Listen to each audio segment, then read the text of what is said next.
श्री घोषणा माता महिषासुर मर्दिनी माता के चरणों में प्रणाम।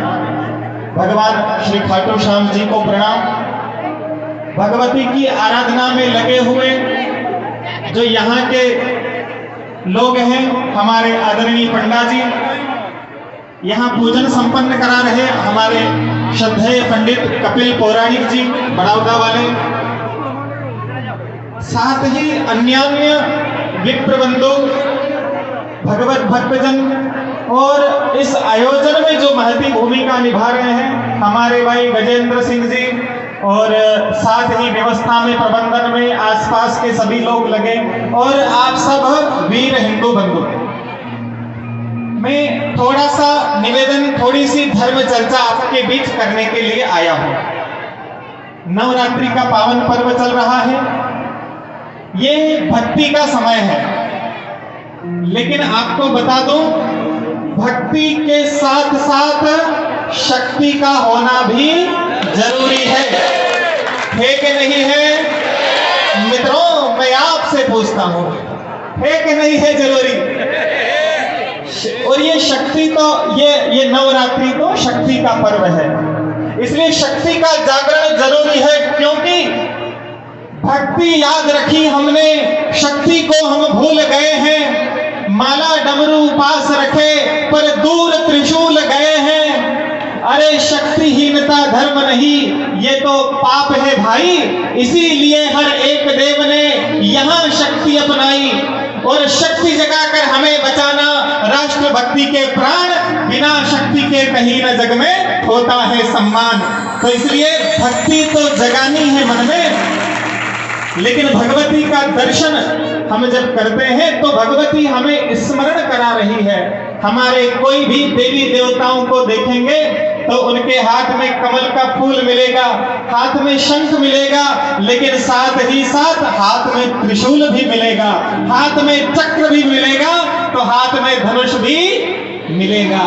तो हमारे देवी देवता ये शिक्षा देते हैं कि कमल और शंख जो है वो भक्ति का प्रतीक है, भक्ति करो। लेकिन अगर कोई दुष्ट पापी गुंडा बदमाश सामने आ जाए और अगर किसी बहन बेटी की अस्मिता के साथ खिलवाड़ करे तो फिर सुदर्शन चक्र उठा करके उसके ऊपर छोड़ देना है।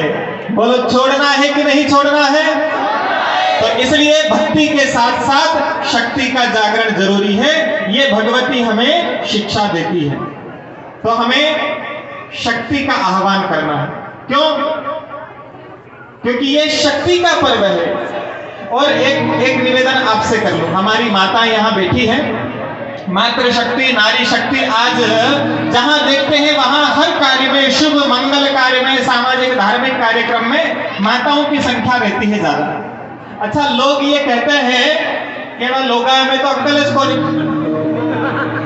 क्यों कहते हैं ना ऐसा? माताओं बताओ, कहते हैं कि नहीं कहते? अच्छा, ये बात सही है क्या? सही है कि गलत है? जो सही है, सही मानते वो हाथ खड़े करो कि कितने लोग सही मानते हैं लोगा में अक्कल नहीं? अच्छा, जो गलत मानते हैं वो कितने लोग हैं?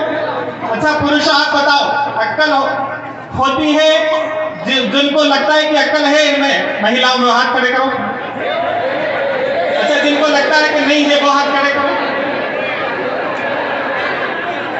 देखो, ये तो विनोद की बात है, लोग मजाक में बोल देते होंगे, लेकिन वास्तविकता ये है कि लोग जो कहते हैं कि अक्ल नहीं है, इनको तो कुछ सूझ नहीं पड़ती, इनको तो देश की बातें समझ।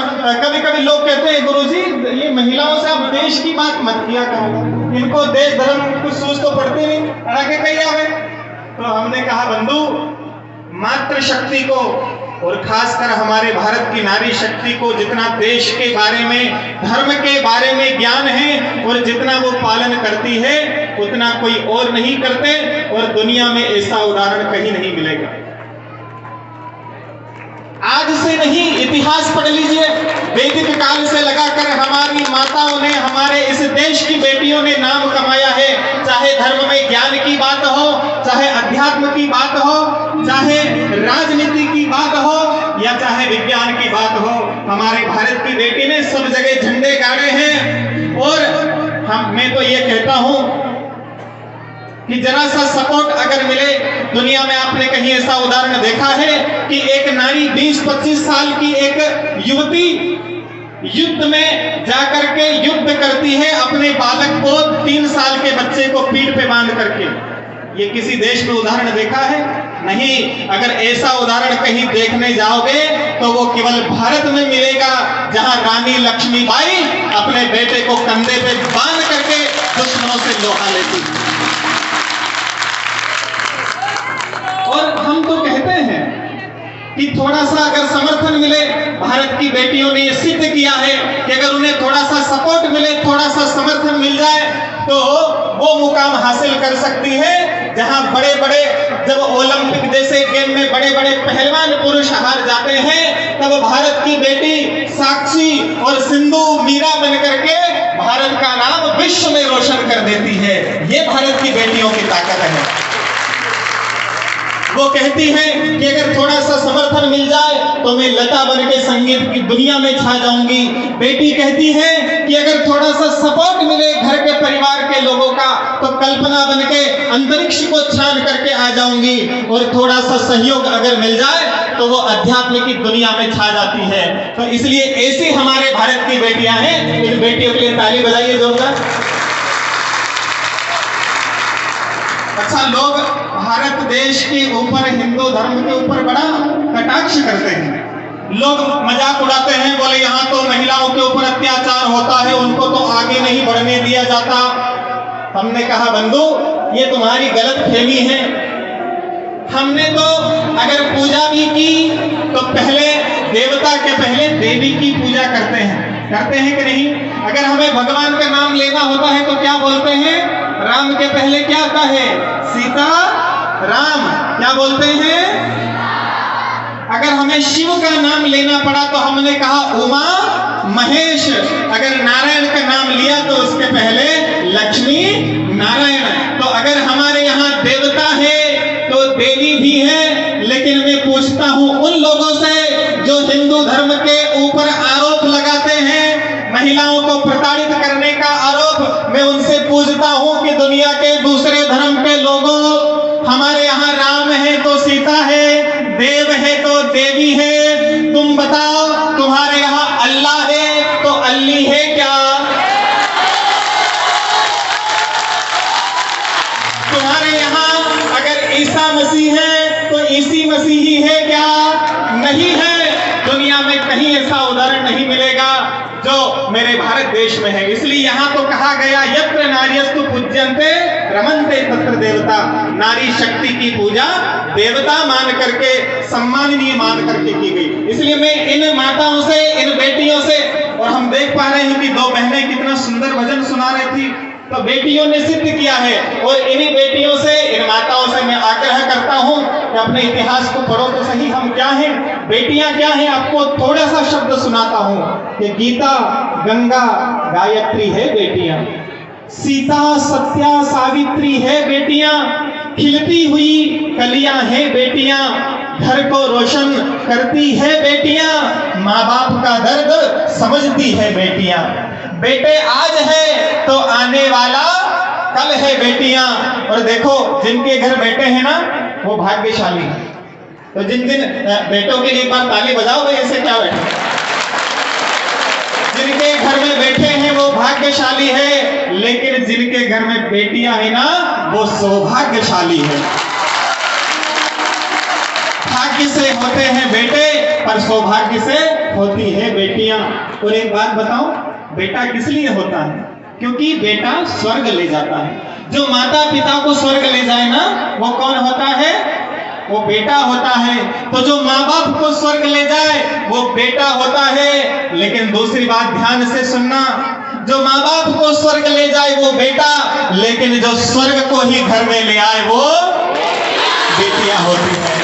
तो ऐसी बेटियां, इसलिए मैं आह्वान करता हूं कि पढ़िए अपने शास्त्रों को, उस ज्ञान विज्ञान को। नालंदा के ज्ञान कहाँ हो आज लौट कर आओ, हल्दी घाटी जगो देश में देशभक्ति भर जाओ, शोषण अत्याचार दंभ से मुक्त रहे जग सारा, और सूर्य चंद्र सा इस जगती में चमके भाल तुम्हारा। आपका भाल दीप्यमान चमके, आपकी कीर्ति सर्वत्र लहराए। वो कब होगा? जब आप अपने ज्ञान को पहचानोगे, अपने इतिहास को पढ़ेंगे।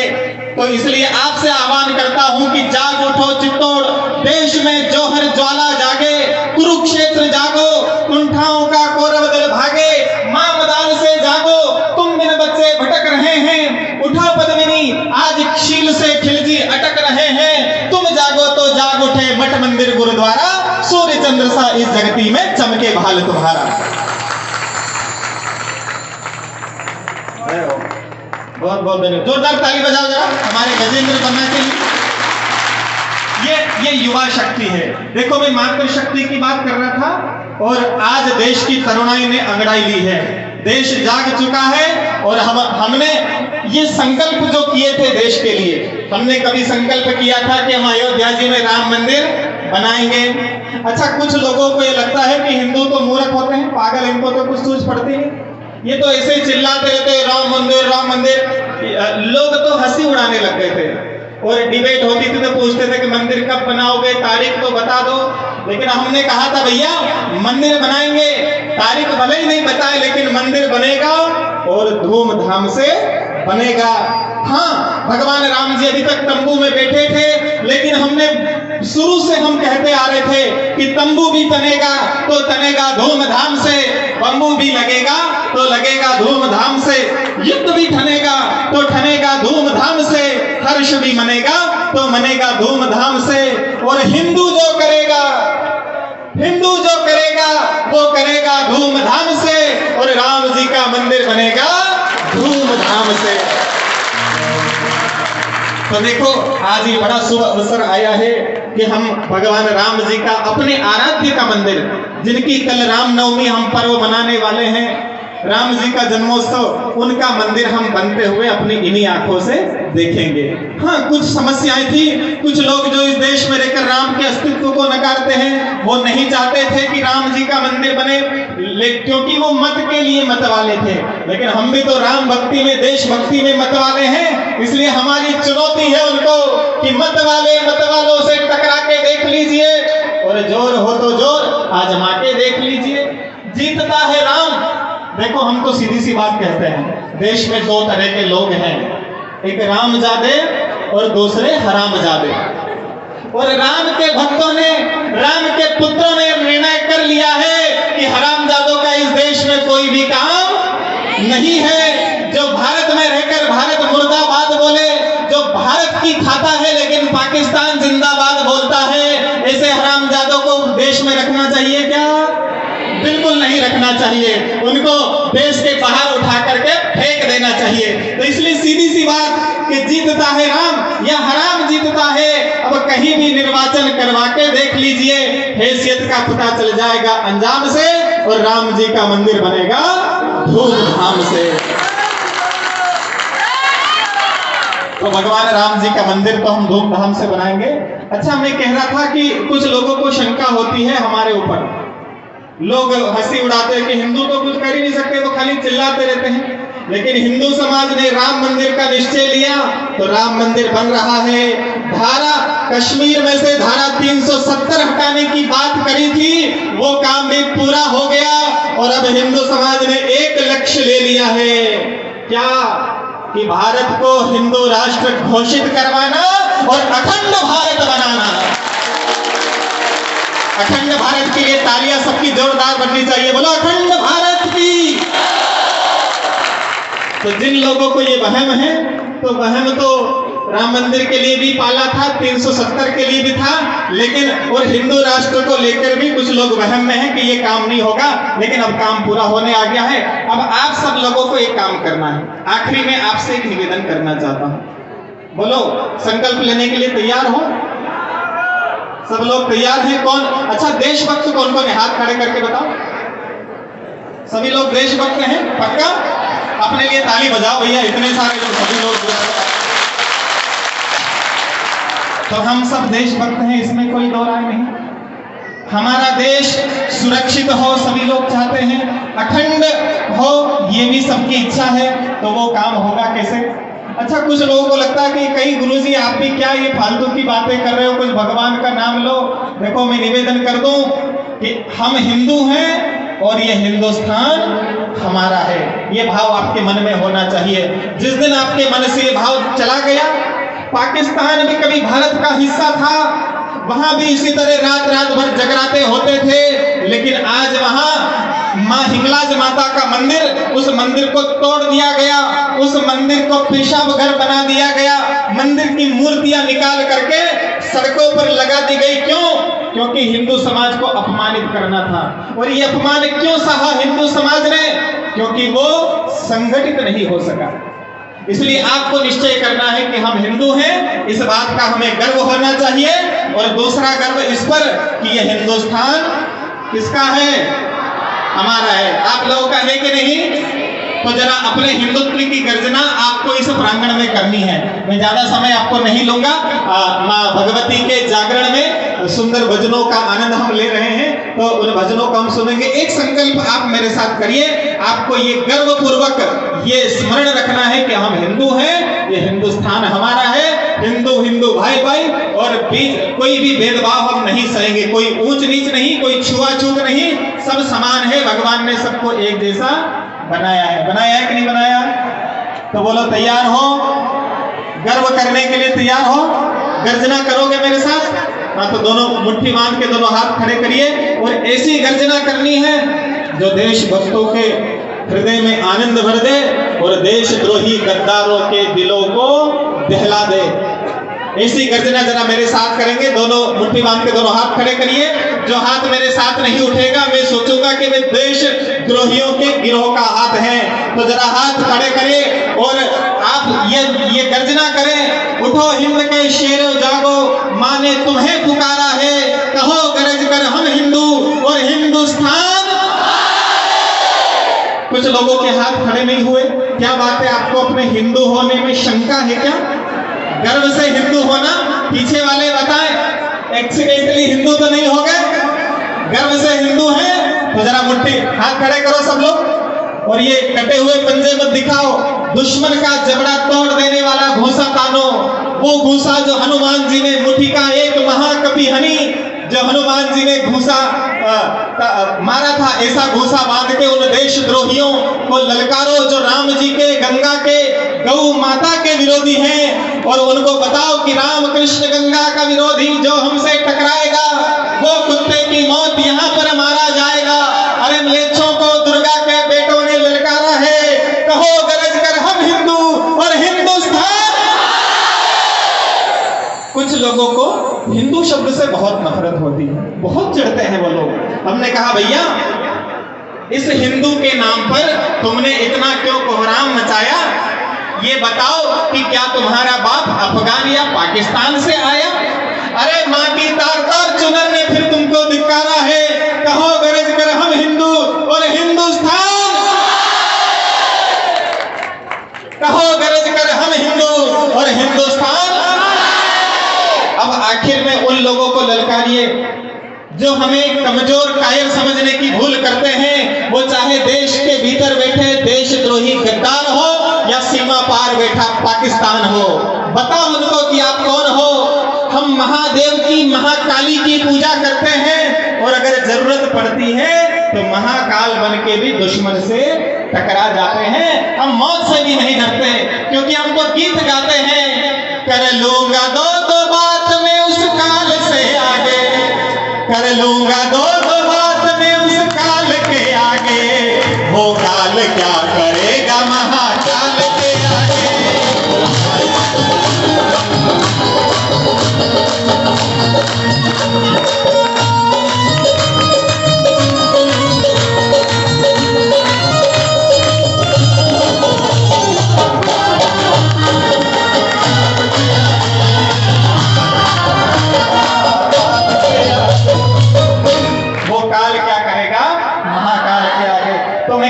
मैं निवेदन कर रहा था कि हम महाकाल के भक्त हैं और जरूरत पड़ती है तो महाकाल बन के हम दुश्मन से टकरा जाते हैं। तो अब निश्चय करो कि महाकाल बनकर हम दुश्मन से टकराएंगे। जहां राम ने जन्म लिया और जहां कृष्ण ने जन्म लिया, अब मंदिर वहां भी